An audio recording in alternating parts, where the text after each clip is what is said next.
이 시간 함께 봉독할 하나님의 말씀은 마가복음 13장 24절로 37절의 말씀 중에 32절부터 37절의 말씀을 함께 봉독하시겠습니다. 함께 봉독하시겠습니다. 그러나 그날과 그때는 아무도 모른다.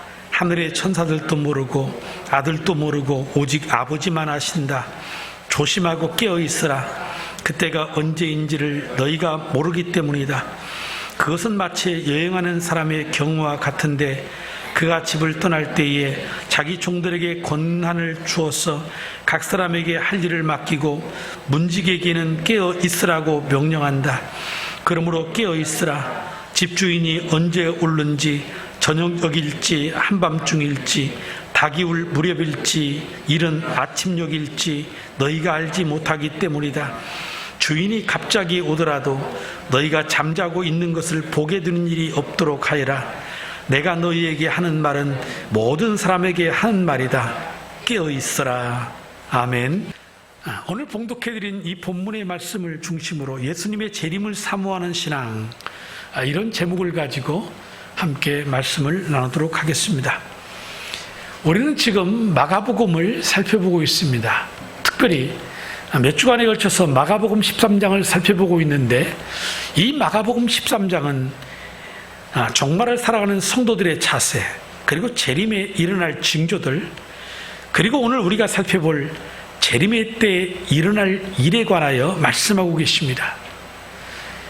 재림의 징조가 무엇이라고 그랬습니까?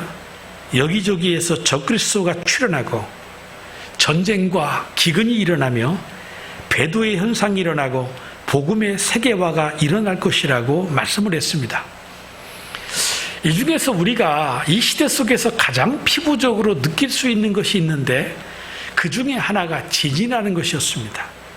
하지만 지진이 언제 일어날지는 아무도 모른답니다. 그러나 지진을 대비한 사람에게는 지진이 그렇게 두려워할 일은 아닙니다. 지진을 사전에 감지할 수 있는 법은 아직 없다고 하지요. 다만 두더지가 지진 반응에 민감하기 때문에 두더지의 이동으로 지진의 가능성을 예측할 수는 있다고 합니다. 어찌 보면 두더지가 사람보다 더 나은 점도 있는 것 같습니다. 이런 말을 들으면서 저는 이 주님의 재림에 대해서 연상해 보았습니다. 주님의 재림은 반드시 있습니다. 하지만 주님의 재림의 때는 우리가 알 수 없는 것입니다. 하지만 주님의 재림을 준비하고 우리가 살아간다면 주님의 재림이 우리에게 두려움이 아닙니다. 오히려 믿는 자에게는 소망이 되고 우리의 구원의 완성의 날이 될 것이기 때문입니다. 오늘 말씀은 예수님께서 지금까지의 이 말세의 징조, 예수님의 지상 재림에 대해서 말씀하시는데, 이런 말씀 속에서 말세의 주님의 재림의 때 우리 어떤 일이 일어날 것이며 우리는 과연 어떤 삶의 자세를 가지고 살아야 될 것인가를 살펴볼 것입니다. 한마디로 얘기해서 결론적으로 깨어 있으라. 주님의 재림을 사모하고 깨어 있으라. 그러면 주님 다시 오시는 날 공중에서 그 주님과 함께 만나 주님이 예비하신 영원한 천국으로 들어갈 수 있을 것입니다. 그런데 어떤 분들은 예수님의 재림이 없다라고 그렇게 말합니다. 성경에는 이 예수님의 재림에 대해서 318번이나 말씀을 했고, 신약 성경에서는 25절마다 한 번꼴로 이 주님이 다시 오심, 재림에 대해서 증거하고 있습니다. 우리 신앙 중에는 여러 가지의 중요한 요소들이 있죠. 예를 든다고 한다면 구원의 문제, 혹은 영적 성장의 문제, 삶의 변화의 문제, 또는 거룩 등의 문제들이 있을 수 있습니다. 하지만 이러한 다양한 요소 중에서 우리가 빼놓을 수 없는 하나의 신앙의 중심축이 있는데, 그것은 바로 종말의 때를 살아가며 다시 오실 이 재림의 예수를 사모하는 것입니다. 예수를 믿는다고 하면서 예수님의 재림을 믿지 않는다? 여러분, 이 사람이 과연 구원받을 수 있을까요? 천국에 갈 수 있을까요? 예수를 믿는다고 하면서 재림을 믿지 않는다면 이런 사람은 구원받을 사람이라고 보기 어렵습니다. 물론 재림 설교를 우리가 밤낮 들으면 영적인 이 혈압이 올라가서 고혈압에 걸려서 잘못되기도 쉽고, 그렇다고 해서 이 재림 설교를 너무 안 듣는다면 영혼의 맥박이 떨어져 저혈압이 되어서 역시 잘못되기 쉬울 것입니다. 그래서 우리 성도들 모두는 이 건강한 영적 신앙의 요소들을 힘써야 되지만 그 가운데 결코 빼놓을 수 없는, 외면할 수 없는 우리 주님의 다시 오신 이 재림의 신앙을 굳건히 가져서 마지막 날 정말 주님 오실 때에 아멘 주 예수의 오시옵소서, 그 주님을 영접하는 놀라운 축복이 있기를 주님의 이름으로 먼저 축원합니다.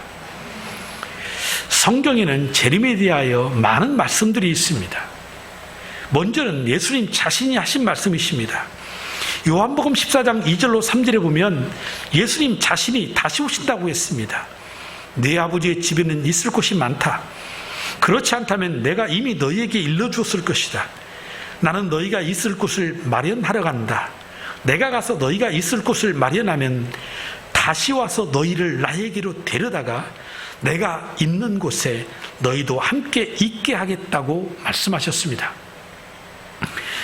또한 사도행전 1장 11절에 보면 천사들의 증언이 있습니다.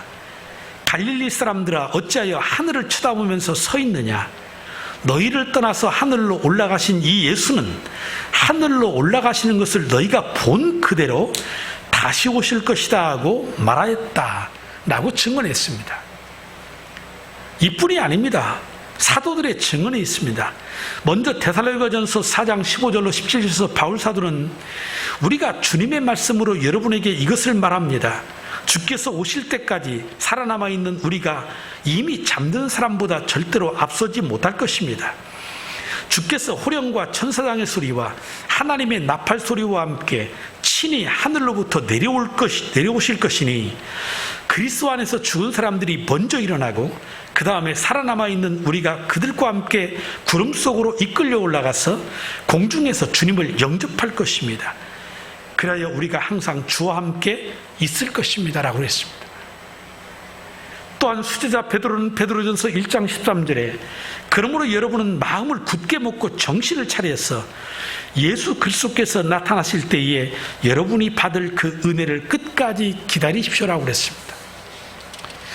우리가 아는 성경의 마지막에 요한계시록의 저자 사도 요한은 계시록 22장 20절에서 이 모든 계시를 증언하시는 분이 그렇다, 내가 곧 가겠다 하고 말씀하셨습니다.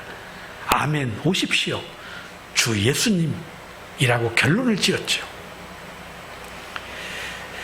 그러므로 예수님에 대한 이 재림에 대한 예수님의 증언, 천사들의 증언, 사도들의 증언을 볼 때, 그리고 성경 속에서 우리에게 던져주고자 하는 핵심적인 것은 그렇구나, 주님이 이 땅에 마지막에 다시 오실 재림의 주님이시구나, 이 사실을 증거하는 겁니다. 그러므로 우리는 세상의 사람들이 주님의 재림 없다 그럴 때에 우리는 그들에게 단호하게 말해야 됩니다. 아닙니다. 주님의 재림은 있습니다. 주님은 다시 오실 예수님이십니다라고 분명하게 말할 수 있어야 합니다. 또 어떤 분들은 이렇게 말하는 분이 있습니다. 그래, 예수님의 재림은 믿습니다. 그러나 그것이 과연 오늘날 우리에게 무슨 의미가 있습니까? 라고 말합니다. 이런 분들은 왜 이런 말을 하게 되느냐면 예수님의 재림이 벌써 2000년 전부터 우리에게 말씀하셨는데 지금까지도 오시지 않고 있지 않느냐라는 것이지요. 그러니까 지금 이 시대에 예수님이 다시 오신다? 별 의미가 없는 것처럼 여겨지는 것입니다. 초대교회는 예수님께서 곧 재림하실 것 같은 분위기였습니다.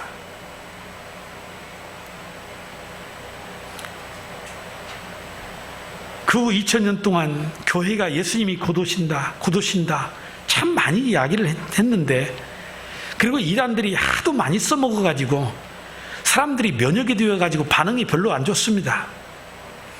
그리고 이 초대교회 성도들은 땅의 모든 족속에게 복음이 전파되어야 끝이 온다는 말을 바르게 이해하지 못한 것 같기도 합니다. 저들은 이 세계를 몰랐습니다. 어쩌면 유럽이라고 하는 그 대륙이 이 세계의 전부일 거라고 생각했는지도 모릅니다. 그들이 이 중앙아시아가 있고 아메리카가 있다는 것도 알지 못한 것 같습니다. 아니, 이런 차후에 치더라도 여러분, 이 복음이 땅끝까지 이르러 증거될 때에 세상에 종말이 온다 그랬는데, 여러분, 이 복음이 도대체 어디까지 증거되었다고 생각하십니까? 지금 2021년의 시대를 살아가고 있는데 우리가 피부로 느낄 수 있는 이 복음의 시간의 흐름, 무엇을 보면 알 수 있느냐면, 이 땅에 우리나라가 이 복음을 받아 전해 듣게 된 게 몇 년 전입니까? 2021년 역사에 이제 120년 지난 겁니다. 이 땅에 예수 그리스도의 복음이 들어와서 하나님이 살아계시고 예수님이 우리 위하여 십자가에 죽으시고 사흘 만에 부활하셨다. 이 예수님이 다시 오실 예수님이시다. 이 복음을 이민족 무리들이 듣게 된 게 120년밖에 안 된다라는 거. 2000년 역사에 120년. 길 수도 있겠지만 짧다고 하면 정말 짧은 시간이겠죠. 그리고 현재 이 지구상에도 세계 모든 종족과 족속들 가운데에는 아직도 성경을 본 적도 없거니와 이 복음에 대해서, 예수에 대해서 단 한 번도 듣지 못한 사람들이 너무나도 많이 있다라는 것입니다. 결국 이러한 오해들이 사람들의 무지 속에서, 자신들의 생각 속에서 나왔다라는 것인데, 여러분, 계시록 22장 7절을 보십시오. 보아라, 내가 곧 가겠다 하신 주님의 말씀을 기억하여라.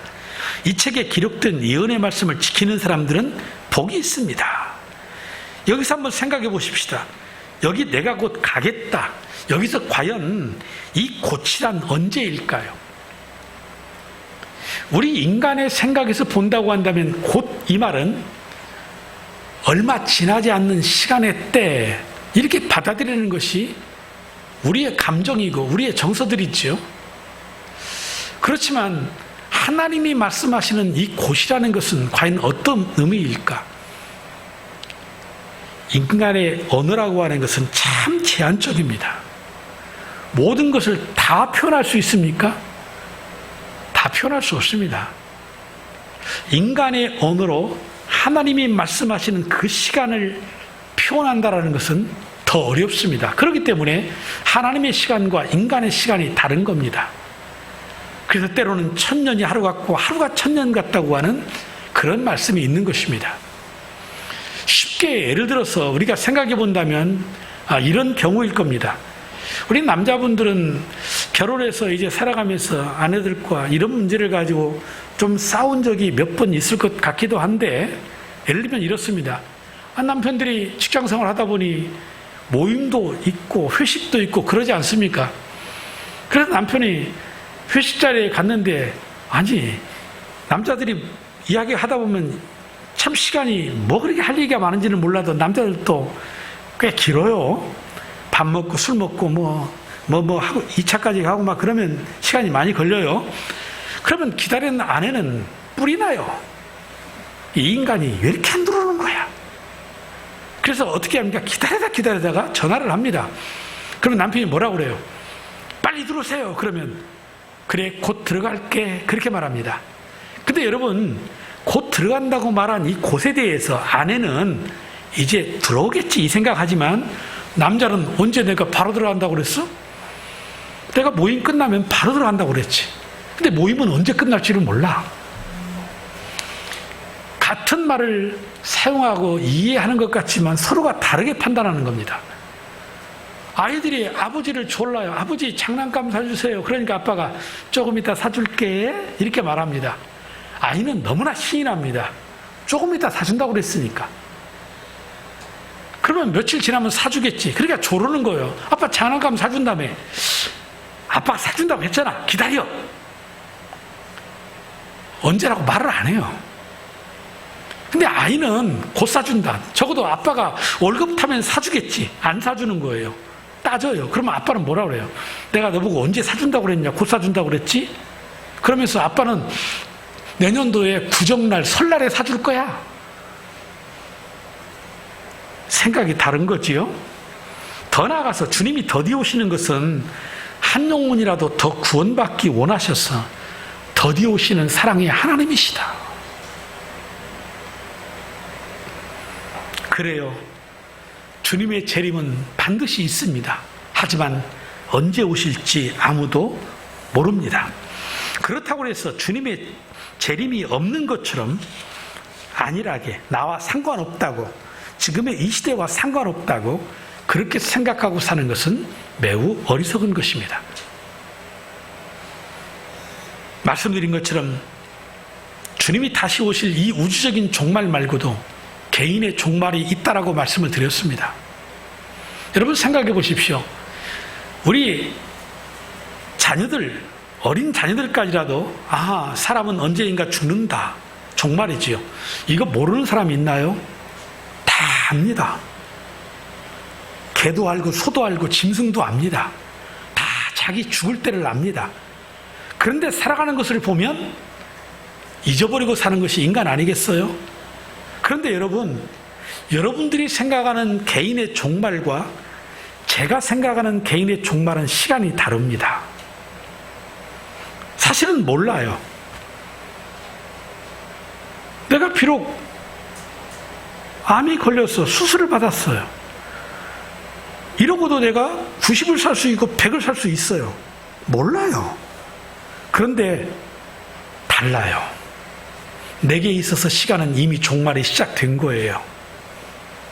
여러분들이 느끼는 종말의 시간과 가는 시간이 다르게 느껴지는 것이지요. 바로 나는 죽음을 경험했기 때문입니다.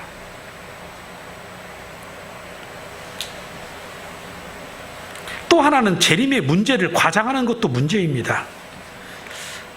이 시한부 종말론자들 몇 월 며칠 날 주님께서 오신다고 말씀하셨다. 특히 이단들의 특징 가운데 하나가 바로 이 시한부 종말론을 다 가지고 있다는 것입니다. 그런데 다 불발되었어요. 그러다 보니까 이제는 예수님이 다시 오십니다. 이 말을 하면 마치 양치기 소년의 이 거짓말처럼 성도들도 마찬가지고 세상의 사람들이 귀담아 듣지 않습니다. 경고의 메시지임에도 불구하고 의미를 두지 않습니다. 오히려 그렇게 복음을 전하는 사람들을 이상하게 생각을 하는 것입니다. 1992년 10월 28일 24시 정각에 예수님께서 이 땅에 재림하신다. 그러한 시한부 종말론자들이 있었습니다. 그날 한국교회에 떠들썩했습니다. 지금 신천지가 20만이나 30만이나 막 이러는데 그 당시에 이 시한부 종말론에 빠진 한국교회 성도들이 10만이 넘었습니다. 엄청난 많은 성도들이 이 시한부 종말론에 빠져서 그날 10월 28일 1992년 24시 앞두고 한 10시부터 시작해서 교회들마다 모여서 예수님을 맞이하기 위해서 예배를 드리고 있었습니다. 여자분들은 흰 옷을 입고 남자들은 까만 정장의 옷을 입고 온 가족들이 함께 모여서 찬송을 하면서 기도하면서 말씀을 들으면서 예수님 오시기를 그토록 기다렸습니다. 이것이 단순한 추종자들의 문제만이 아닌 이것이 사회에 한 커다란 파장을 일으켜서 우리 공영방송에서 카메라를 들이들고 그 예배드리는 교회 앞에서 예수님이 정말 오시나, 성도들이 휴거를 하여 공중에서 예수님 맞이하여 하나님 나라로 올라가나, 이거 방송까지 했습니다. 그런데 안타깝게도 불발되었습니다. 이 종말론에 세뇌된 성도들, 학업을 포기하고 생업을 포기하고 재산을 교회에 바치는 일이 일어납니다. 실예를 들어보면 당시에 방송에 나왔던 것처럼 철도 공무원이 이 열차를 운행하면서 이 종말론에 관한 설교의 테이프를 방송을 한 겁니다. 그래서 해고되었습니다. 그런데 이것으로 끝나지 않냐고 이 철도 공무원이 자기의 아내와 두 자녀를 데리고 산속으로 잠적을 합니다. 주님을 기다리기 위해서. 지금 내려왔는지 어떤지 아직 모르겠어요. 제가 소식을 못 들어가지고 1992년도에 있었는데 잘 모르겠어요. 묻자 관역입니다. 그리고 서울의 마포구 합정동에 당시 30대 주부였던 이 주부는 중학교 1학년짜리 아들을 데리고 이 시한부 종말론의 근거지인 경남에 근거지가 있었거든요. 그곳에 가서 주님을 맞이하면서 이 복음 전하겠다고 가출을 해버렸습니다. 남편 놔두고. 부산에 사는 한 시민은 부동산 1억 원을 매각해서 그 돈을 종말론 교회에 헌금했습니다. 그 외에 경찰이 확인한 종말론의 피해자는 100여 건에 달했던 것으로 나타났습니다. 웃지 못할 이야기지만 당시에 이 시한부 종말론자의 대장이었던 이장님 목사, 하도 이 시한부 종말론이 화제가 되니까 충신대 원회의에서 이 이장님 목사를 데려다가 종말론 특강을 들었어요. 그리고 이제 종말론이 강의가 끝나고 나서, 특강이 끝나고 나서 질문을 받는데 한 학생이 손을 들고 말했어요. 목사님, 그러면 목사님이 가지신 재산을 저에게 주십시오. 아니, 예수님 다시 오시면 다 끝날 일을 갖다가 뭐하러 이 땅에 이것들을 가지고 그렇게 미련두십니까? 만약에 올라가실 때는 반드시 저에게 그 재산을 달라고 그랬어요. 준다고 했을까요?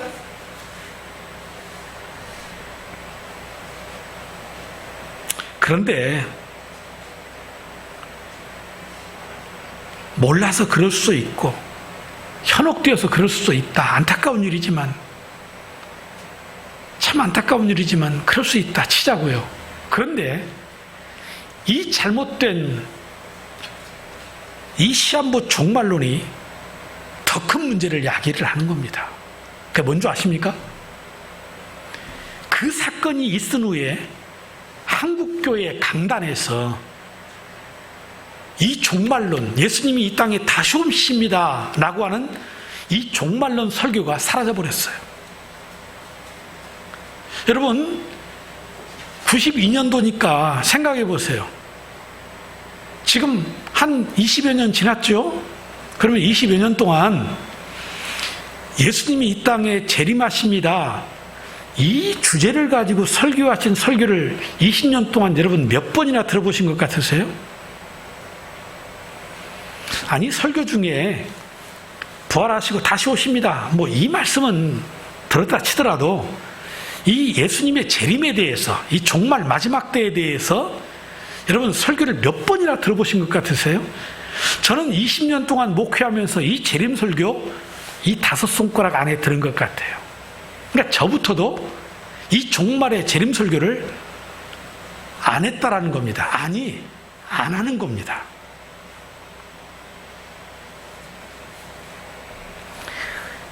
어쩌다가 이 종말 설교를 하면 성도들이 별로 반응이 없습니다. 싸늘합니다. 우리 목사님 혹시 잘못된 이단에 빠진 거 아니야? 아니, 왜 갑자기 이런 세상에 갑자기 예수님이 오신다고 예수님을 맞이할 준비를 하면서 살아야 된다고 저 말씀을 하시지? 우리 목사님도 시한부 종말론자인가? 이런 눈치로 바라보는 것 같아요. 오늘 또 꽤 부담스럽더라고요, 이 설교하기가. 그런데 여러분, 말씀드린 것처럼 예수님의 재림이 공수표입니까? 아닙니다. 예수님이 증언하신 말씀이요, 천사들이 증언한 말씀이요, 사도들이 증언한 말씀입니다. 그러니까 예수님의 재림은 반드시 있다는 것을 기억해야 합니다.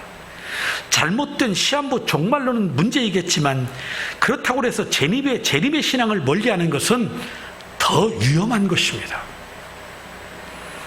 그러므로 우리 성도 여러분들은 이 성경에서 말한 이 재림의 신앙, 이 종말의 신앙으로 무장해서 언제든지 주님이 이 땅에 다시 오실 때 깨어서 그 주님을 맞이할 수 있는 그런 믿음의 성도들이 다 되시기를 주님의 이름으로 간곡하게 부탁을 드립니다. 그러면 그러면 주님의 재림의 날에는 어떤 일이 일어날 것인가? 단순히 이전에는 재림의 징조에 대해서 말씀했다면 재림이 일어나는 그 시점의 일들입니다. 첫째, 재림이 일어날 때에는 환란 후에 이루어집니다. 24절을 보면 그러나 그 환란이 지난 후에, 환란이 지나고 나면 예수님이 재림하신다. 그래서 여기서 다 설명을 드릴 수도 없지만은 이 환란의 기간을 보통 7년의 대환란이라 이렇게 말하는데, 이것은 구약의 예언서라고 할 수 있는 다니엘서에 나타난 그 징조를 비유해서 적용해서 그렇게 주장들을 얘기를 합니다. 이것은 장차 되어질 일이기 때문에 늘 말씀드리지만, 예언이라고 하는 것은 장차 되어질 일이기 때문에 이거다라고 말할 수 있는 사람은 없습니다. 그렇게 말하는 사람은 이상한 사람입니다. 장차 되어질 일은 아무도 모르는 것입니다. 그렇기 때문에 다양한 주장들과 설이 있게 되는 것입니다. 그건 당연한 것입니다. 그렇기 때문에 이 환란의 때를 알 수 있다? 그렇게 말하는 것이 왜 틀리느냐면, 이 환란의 때를 알 수 있다라는 얘기는 곧 무엇도 알 수 있다는 얘기예요? 주님의 재림도 알 수 있다. 왜? 환란이 끝난 후에 예수님 오신다고 그랬으니, 제가 처음에 의미적으로 7년이라는 말을 의도적으로 안 쓴 이유도 그것인데, 7년이라고 만약에 한다면 도대체 환란의 정도는 어느 정도인지는 각자 사람마다 다를 거예요. 어떤 사람은 자신의 삶의 인생에서 지금이 환란이야. 그러면 환란인 거예요.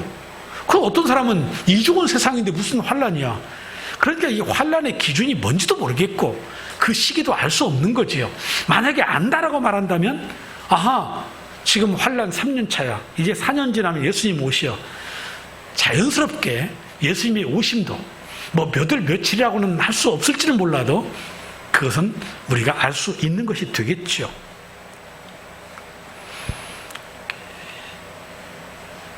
분명한 것은 예수님의 재림은 분명히 있습니다. 성경의 말씀입니다. 하지만 환란 후에입니다. 그런데 그 환란이 언제인지, 어느 정도가 환란이라는 것인지 우리는 알 수는 없습니다. 그런데 이것을 안다고 하는 사람들이 간혹 등장을 하는 겁니다. 그들이 바로 이단인 것입니다. 자, 제가 신천지의 이야기를 많이 하는데 신천지 이만희가 한 말입니다. 계시록의 모든 걸 다 안대요. 그러면 예수님이 언제 오실지 알지 않겠어요? 아니, 다 안다고 그랬잖아요. 기존에 이 기성교회 우리 같은 목사들은 계시록 몰라. 근데 자기는 다 통달해서요, 이 계시록을 다 실상을, 사도 요한은 환상 중에 본 것이고 자기는 그 환상을 실상 중에 다 이루는 사람이라고 그랬어요. 그러면 알아야지요. 그런데 그 말은 안 해. 왜 했으면 좋겠어요? 몇 월 며칠 날 온다 그랬으면 좋겠어요. 그런데 제가 자료를 살펴보니까 이 이만희가 전과가 있어. 어떤 전과냐? 1987년 9월 14일이 신기원의 날, 지상천국이 이루어질 것이다라고 예언을 했다라는 것입니다. 그런데 불발이 됩니다. 그러니까 이게 어떻게 된 거냐? 그날 신기원의 날, 지상천국이 이루어진다고 그랬는데 이거 어떻게 된 거냐? 근데 이 근거가 어디에 있냐면 이만희가 쓴 신탄이라는 책이 있어요. 신탄. 근데 거기에 나오는데 어떻게 된 거냐? 여기에 글까지도 이렇게 쓰지 않았느냐? 책에 나오지 않느냐? 그랬더니 하는 말이 이렇습니다. 이 이만희 씨가 다 안다고 그러는데 자기는 누구한테 배운 적도 없다고 말하거든요. 천만에요. 통일교에 몸담았고 그 이후에 장막성전 유재일이한테 몸담았고 그 다음에 백만봉 교회 거기에서도 2년인가 4년인가 몸담았어요. 거의 한 20년 가까이 자기가 추종하는 스승이라고 떠받들었던 사람들이 있었어요. 그래서 그런 얘기하면 유재일이가 그럼 누구냐? 거기서 배우지 않느냐? 그러면 유재일이는 마치 세례 요한이 예수님의 오심을 예비한 것처럼 내가 오는 길을 예비했다. 뭐 이런 얘기를 참 갖다 붙여도 참 잘 갖다 붙여요. 그러면서 하는 말이 그 당시에 통일교에서 나온 김아무개 두 김씨가 있는데 그들에게 원고를 주어서 이 책을 편집하도록 했는데 그때 당시에 이들이 잘못해가지고 이 180도로 내용이 바꾸어져 버렸다라고 반론을 합니다. 여러분 말이 되는 소리라고 생각하십니까? 참 어이가 없는 일이죠. 그래서 이단들은요 다 이 전과가 있어요. 몇 월 며칠 날 지상천국 이루어지고 예수님 오신다. 우리가 잘 아는 여기 그 동사무소 옆에 있는 그리스도교, 거기도 3번인가 4번인가 미국에서 있었던 일이죠. 그리스도 저 교회가 이 종말을 몇 월 며칠 날 온다고 예측했다가 다 불발되고, 이런 일들이 우리 주변에 있는 이단들의 다 특징들입니다. 뿐만 아니고 마가복음 13장 오늘 본문의 24절 25절에 보면 재림할 때 천체에 대혼란이 있다고 그랬습니다.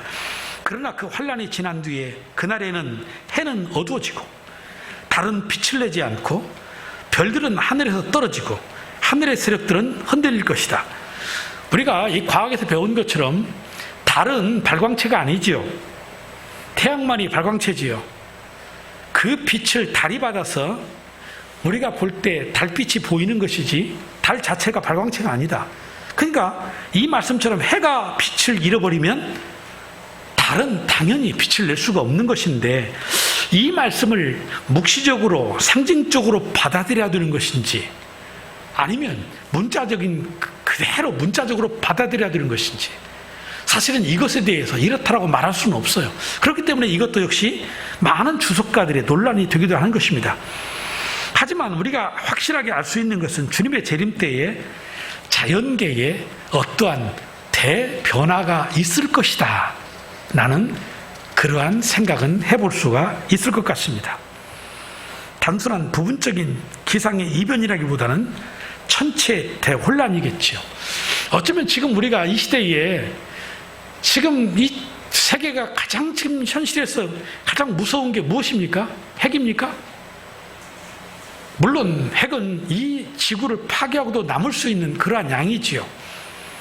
그런데 이미 우리가 이 대자연의 기후의 변화, 기온이 1도 2도밖에 더 오르지 않았다는데 이 세계는 여기저기에서 이전에 우리가 경험하지 못한 홍수와 이 기근, 이런 일들이 세계 각처에서 일어나고 있는 것입니다. 벌써 우리나라만 해도 가을을 지금 잃어버렸어요. 제가 가을 남자인데 가을을 잃어버렸어요. 어느 날 갑자기 겨울이 온 것처럼 추웠어요. 67년 만이라고 그랬나요? 70년 만이라고 그랬나요? 그런데 여기에서 만약에 1도 2도만 더 올라가면 지구의 3분의 1이 물에 잠긴다. 인간의 탐욕이 불러온 결과겠지만 이것이 재림의 징조일 수 있겠다. 그 끝 주님의 재림의 때가 가까운다면 이 우주의 어떠한 변화와 징조, 우리가 느끼는 천체의 대변화 충분히 일어날 수 있겠다라는 생각을 해볼 수 있는 것입니다. 또한 세 번째로 예수님의 재림은 모든 사람이 목격한다는 것입니다. 오늘 26절입니다. 그때 사람들은 인자가 큰 권능과 영광으로 구름을 타고 오는 것을 볼 것이다. 계시록 1장 7절에서 반모섬의 요한은 이렇게 말했습니다. 보아라, 그가 구름을 타고 오신다. 눈이 있는 사람은 다 그를 볼 것이요, 그를 찌른 사람들도 볼 것이다. 땅 위의 모든 족속이 그분 때문에 가슴을 칠 것이다. 꼭 그렇게 될 것입니다. 아멘이라고 기록했습니다.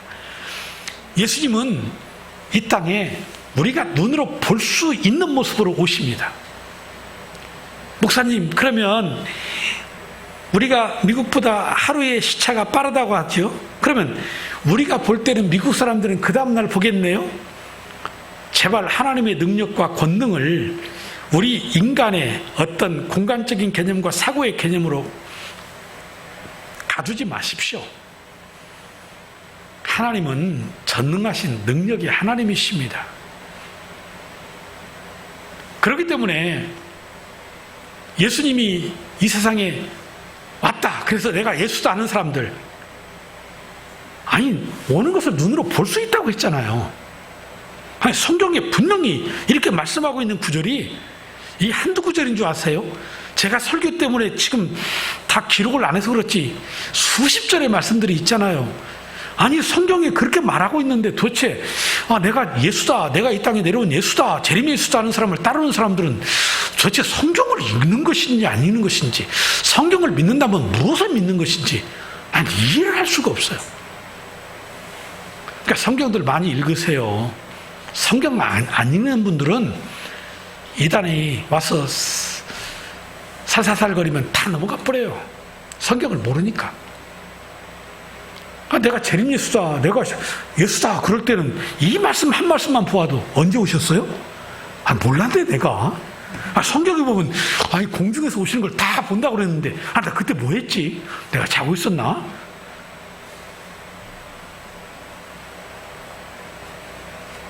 그러므로 그리스도가 여기 있다 저기 있다 이렇게 말할 때 미혹될 필요가 없습니다. 주님께서는 우리가 눈으로 직접 볼 수 있는 영광스러운 모습으로 이 땅에 오시는 재림 예수이십니다. 그렇다고 한다면 이러한 주님을 맞이하기 위해서 우리가 어떤 자세로 신앙생활을 해야 되느냐? 주님의 재림을 사모해야 합니다. 이 환난 때 예수님의 재림에 대한 소망을 가져야 되는데, 이 환난의 이 재림의 소망은 이 땅을 살아가면서 우리가 어떤 어려움과 고난과 역경을 만나더라도 소망이 돼요. 위로가 돼요. 이것이 없다면 어찌 내가 오늘 이 자리에서 설교를 할 수 있을까? 1년이라도 더 살겠다고 산속에 들어가서 있는 것이 나은데, 애들도 다 컸겠다, 뭐가 걱정이라고, 알아서 살겠지. 그런데 우리에겐 소망이 있잖아요. 하나님의 나라가 있고 다시 오실 예수님이 있고 다시 영원히 사는 이 소망이 우리에게 있기 때문에 어떤 고난과 역경이 와도 우리가 그것을 이길 수 있는 거 아십니까? 아닙니까? 그래서 예수님께서는 오늘 본문의 28절로 29절에 이 말씀을 하세요. 무화과나무에서 비유를 배워라. 그 가지가 연해지고 잎이 돋으면 너희는 여름이 가까운 줄 안다. 이와 같이 너희도 이런 일들이 일어나는 것을 보거든 인자가 문 앞에 가까이 온 줄을 알아라. 우리나라에도 개나리 피고 진달래가 피면 뭐가 왔다라는 것입니까? 봄이 왔다. 그러면 찔레꽃이 피고 장미꽃이 피면 뭐가 온 것입니까? 여름이 온 거고. 코스모스가 피고 국화가 피면 뭐가 온 겁니까? 가을이 오고. 이걸 우리가 알 수 있잖아요. 그걸 보면서 뭐 하라는 거예요? 주님이 이 땅에 오심을 사모해라 라고 말씀하시는 것입니다. 특별히 마가복음 13장 27절에 예수님은 그 말씀을 하세요. 그때에 그는 천사들을 보내어서 땅끝에서 하늘 끝까지 사방에서 선택된 사람들을 모을 것이다. 모든 족속에게 복음이 전파되면 끝이 온다라는 것을 우리에게 말씀을 하셨습니다. 그러므로 우리는 이 다시 오실 주님을 사모하는 신앙을 가지고 신앙생활을 해야 합니다. 언제든지 주님 오시면 아멘 주 예수여 오시옵소서. 제가 밤이나 낮이나 주님을 기다리고 또 기다렸나이다. 이런 사모하는 신앙이 들 때에 부끄럽지 않는 신앙생활을 할 수 있는 것입니다. 남편이 해외에 돈을 벌러 갔어요. 얼마나 고생을 하겠어요. 그 사막의 열사의 뜨거운 곳에서 오직 하나 때문에 참는 겁니다.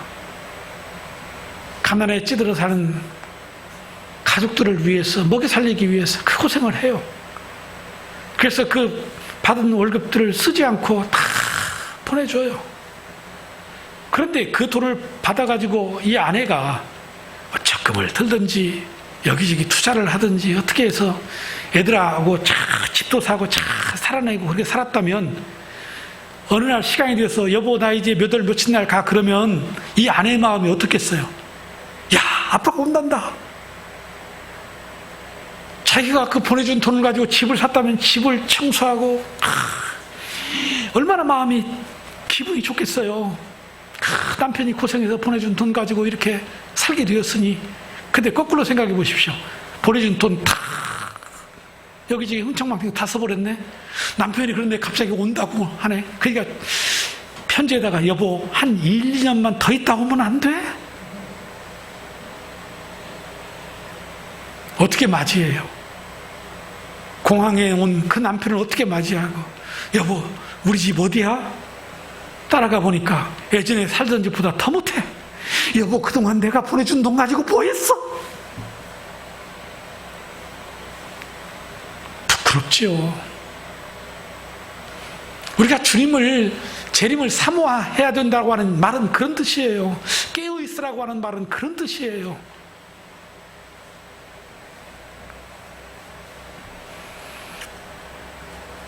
그런데 주님의 재림을 사모하시되 우리가 주의할 부분이 있지요. 시기입니다. 30절 31절 내가 진정으로 너희에게 말한다. 이 세대가 끝나기 전에 이 모든 일이 다 일어날 것이다. 하늘과 땅은 없어질지라도 나의 말은 절대로 없어지지 않을 것이다. 분명히 재림은 있는데 문제는 뭐라는 얘기입니까? 언제 오시느냐. 성경대로 이 땅에 오신 예수님, 성경대로 십자가에 죽으신 예수님, 성경대로 부활하신 예수님, 성경대로 다시 오실 줄로 믿습니다.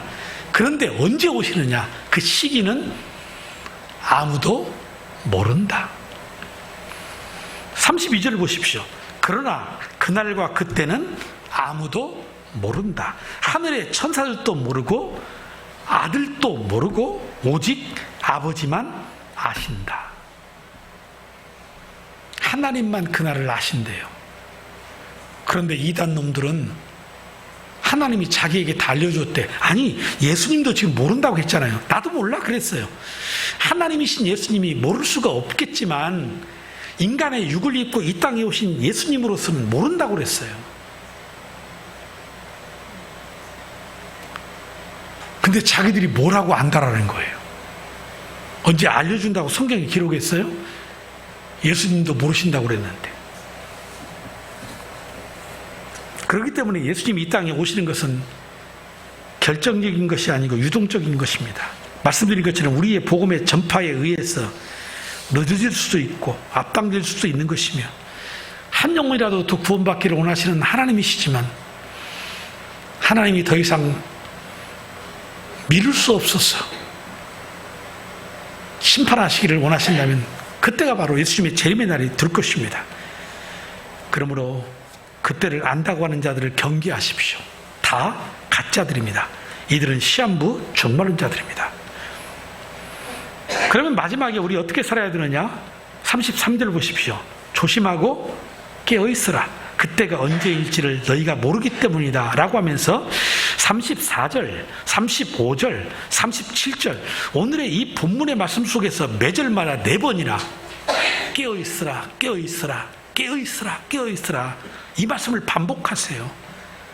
그러니까 재림의 때를 살아가는 우리의 성도들의 자세는 주님의 재림을 사모하고 뭐 하라는 것입니까?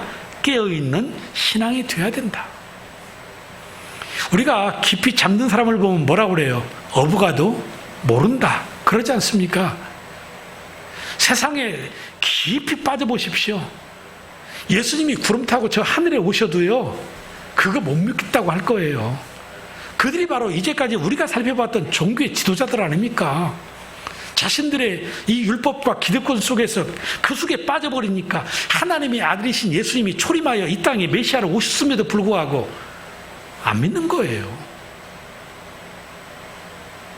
우리 신앙이 위험한 것이 여기에 있습니다. 왜 우리가 이 종말의 때를 살아가며 재림신앙으로 사모하고 살아야 되느냐?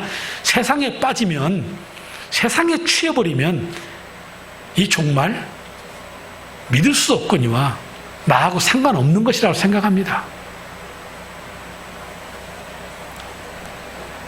그래서 깨어있다 이 말은 뭐 기도에 깨어있어야 된다, 성령 충만한 삶을 살아야 된다, 서로 사랑하며 살아야 된다, 이런 여러 가지의 이야기들을 할 수 있겠지만 오늘 주님은 우리에게 한 가지 비유로 이렇게 말씀을 하세요. 34절에 그것은 마치 여행하는 사람의 경우와 같은데 그가 집을 떠날 때에 자기 종들에게 권한을 주어서 각 사람에게 할 일을 맡기고 문제에게는 깨어있으라고 명령한다. 여기서 주인이 누굴까요? 예수님이시겠죠. 그리고 이 예수님께서 권한을 주신다. 능력입니다. 무슨 능력입니까?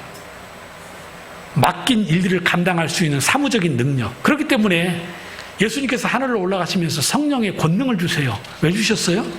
이 복음을 증거하라고.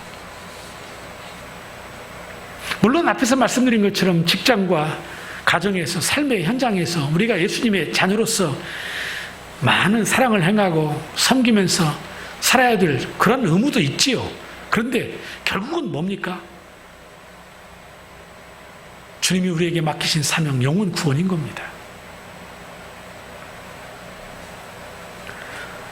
그래서 디모데후서 4장 1절로 2절에 사도 바울은 나는 하나님 앞과 산 사람과 죽은 사람을 심판하실 그리스도 예수 앞에서 그분의 나타나심과 그분의 나라를 두고 엄숙히 명령합니다. 그대는 말씀을 선포하십시오. 기회가 좋든지 나쁘든지 꾸준하게 힘쓰십시오. 끝까지 참고 가르치면서 책망하고 경계하고 권하십시오라고 그랬습니다. 이것이 우리가 이 땅에서 깨어있는 삶의 핵심적인 명령입니다. 직장생활하든 공부를 하든 뭘 하든 어느 곳에서 살든 주님이 주신 성령의 능력과 권능을 가지고 최선을 다해 그 일을 감당해 나가면서 주변에 믿지 않는 영혼들에게 복음을 전하는 것, 이것이 바로 깨어있는 삶이다. 사랑하는 성도 여러분, 말씀을 맺습니다. 이제까지 말씀드린 것처럼 우리 신앙 중에 중요한 요소들이 많다고 그랬습니다. 하지만 그 중에 가장 중요한 요소 가운데 하나가 예수님의 다시 오실 이 재림신앙으로 무장하는 것입니다. 예수를 믿는다고 하면서 이 재림신앙이 없다고 하는 사람들은 구원받은 사람이 아닐 확률이 높습니다.